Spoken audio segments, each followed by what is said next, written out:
Hi everyone, my name is Allie and welcome to my channel, and today I'm going to be doing my November wrap-up. So for the month of November, I read 4 books, and I think that's pretty good, especially since I was doing NaNoWriMo this month. I was actually surprised that I finished any books this month. So the first book that I finished this month was Ninth House by Leigh Bardugo, and I gave this a 4 out of 5 stars. So basically, Ninth House follows a girl named Alex, and she gets accepted to Yale on, I'm pretty sure, just like a full scholarship, all because she is able to see ghosts, spirits. So basically, she's kind of just keeping track of the secret societies at Yale and making sure that they don't get into any trouble. So I really enjoyed this book. I found it a little hard to get into at first, but once I kind of got more used to the writing style and the structure of the story, it was much easier to keep up with. And I also found that listening to the audiobook also kind of helped me enjoy reading this book more. I felt like I got to focus more on Alex as a character, and since I'm such a character-driven reader, I really enjoyed doing that. And I found that the plot was kind of like taking more of a backseat for me, and I really enjoyed getting to know more about Alex instead. This book was definitely not anything like I was expecting it to be, and it was one of my most anticipated books of the year, and I kind of felt a little let down by it. It wasn't exactly what I was looking for, and I found that some of the storytelling was a little choppy and a little awkward. But overall, I did really enjoy my time reading this book, and I am super excited to see the sequel for this one. And of course, I'm going to read and probably enjoy anything that Leigh Bardugo writes. She's a pretty solid author for me. The next book was a huge letdown, and I was actually kind of relieved that I finished it this month, and it ended up being nothing I really enjoyed. So that was We Set the Dark on Fire by Taylor K. Mejia, and I was super let down by this book. I ended up giving it a 2 out of 5 stars, and I just found it really difficult to find anything I liked about this book. I was just so disappointed. I think it's because I hyped it up so high in my head, and I felt like everyone on Twitter was raving about this book, and they still are. Like, I still see tweets about this being like, oh my gosh, one of the best books of the year, one of my favorite books, and I think that that's so cool that people are really identifying with this book. However, I felt like the characterization and the plotting was really weak. It seemed like to me that the author didn't really know who the characters were. So basically in this world, there are 2 casts for women who are getting married to these like very high profile men, and one is a primera and the other is a segunda.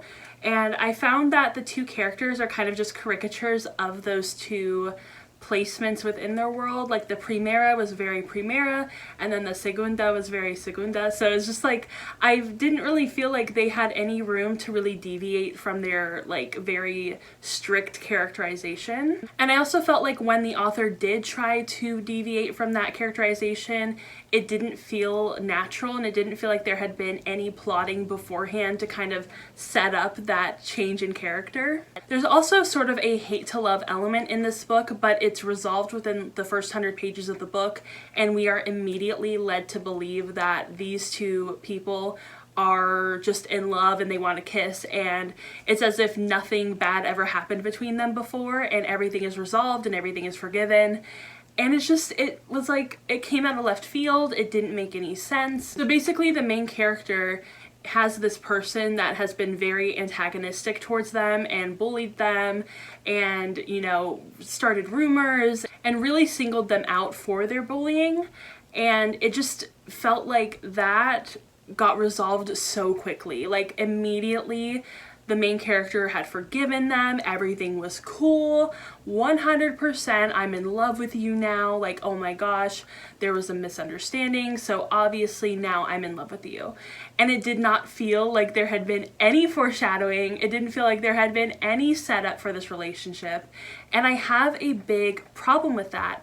Mainly because this also happened in Red, White, and Royal Blue, where it was kind of set up as this hate to love relationship, but yet things were resolved literally like that. And for me, as someone who really enjoys hate to love relationships, I want there to be like an actual progression from hate to love rather than just like, oh, I'm reading this page and now on the second page they now love each other. So one page they hated each other, one page they love each other, and that's what it felt like with this book. I also felt like the world building could have been much stronger and much more fleshed out.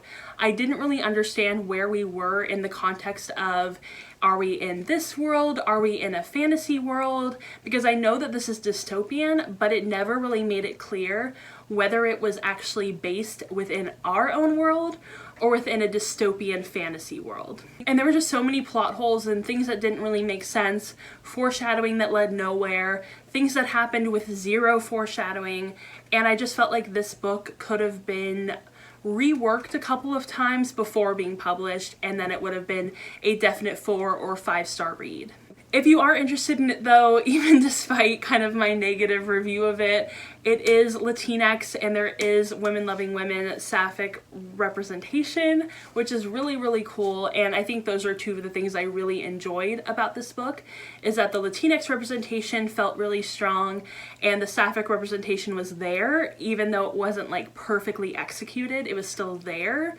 So I definitely give it 2 really good points for that, and that's about it. So it's definitely a 2 out of 5-star rating. The next book is one that's very difficult for me to review, mainly because I just really don't know how to feel about this book. Like, I know how to feel, but it's just like I don't feel like I can technically rate it or review it or anything, and that is A Single Numberless Death by Nora Strzelecki, and I gave this a 4 out of 5 stars. I really enjoyed it. I feel like the only reason I didn't give it 5 out of 5 stars is because I felt like it was all over the place, and I feel like a lot of the threads that she started within this book never really had like a specific meaning or resolution to them. And not really in a way that like, oh, everything is wrapped up perfectly and nice with a bow, but it just didn't feel like threads led a specific place. And there were a lot of very strong threads that did, and that's why it's a 4 out of 5 stars, but I feel like if there would have been a bit more focus, it would have been a 5 out of 5, like very easily. And it's a short book, so it's really hard for it to be like unfocused, but I found it to be just a little muddled. But basically this book is about the dirty war in Argentina, and that is something I have literally never read about or even really heard much about. Like, I knew it had happened, and it happened in like the late 70s, early 80s, but I didn't really know the specifics of it, and this book goes into it, and it's basically a testimony, so it has both Nora's experience and her family's experience, and also the experiences of other people who lived through the dirty war. This one was assigned reading for schools, so I don't really have too much to say about it because I'm currently writing an essay on it, and my brain is pretty much fried. And then the very last book is probably the book that I loved the most this month. It's also the end of a series, and that is The Queen of Nothing by Holly Black. This was just an absolutely incredible ending to this series. I loved it so much.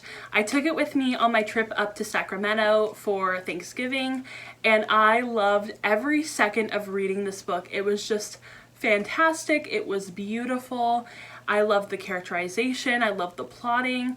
I did give it a 4 out of 5 stars, which I think is maybe a little unfair because the only reason I gave it 4 out of 5 stars is because it was too short. So I don't know if like rating it 4 out of 5 stars is necessarily very fair because I really just wanted more of a good thing. Like, I had no other fault with this book besides it being too short. I just wanted more of it, which I think is a little selfish and a little greedy, but I just loved this story so much. I don't know what it is about the Folk of the Air series, but it has just like gotten inside of me and it's part of me now. Definitely one of my new favorite series, and I just love it so much. I can't believe I've spent so long not reading Holly Black.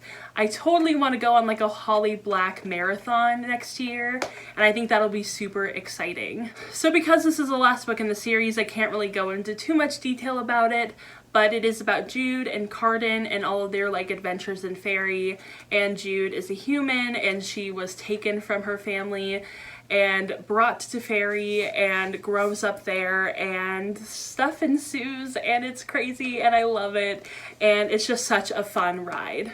Alright, so these were all of the books that I read in November. I had such a good reading month. I'm so proud of myself for having even read 4 books this month, mainly because of, like I said, NaNoWriMo. That happened, and I'm so proud of myself for having those 2 things going on, plus school, plus work, and plus YouTube, so I had a very busy November. Alright, so let me know down below what you guys read in November and what you liked, what you didn't like, what you're hoping to read in December, and I hope you enjoyed this video. If you did, go ahead and give it a thumbs up and subscribe to my channel. Also, go ahead and follow me on Instagram, Goodreads, and Twitter, and I will see you all in my next video or in a Vlogmas video. Bye!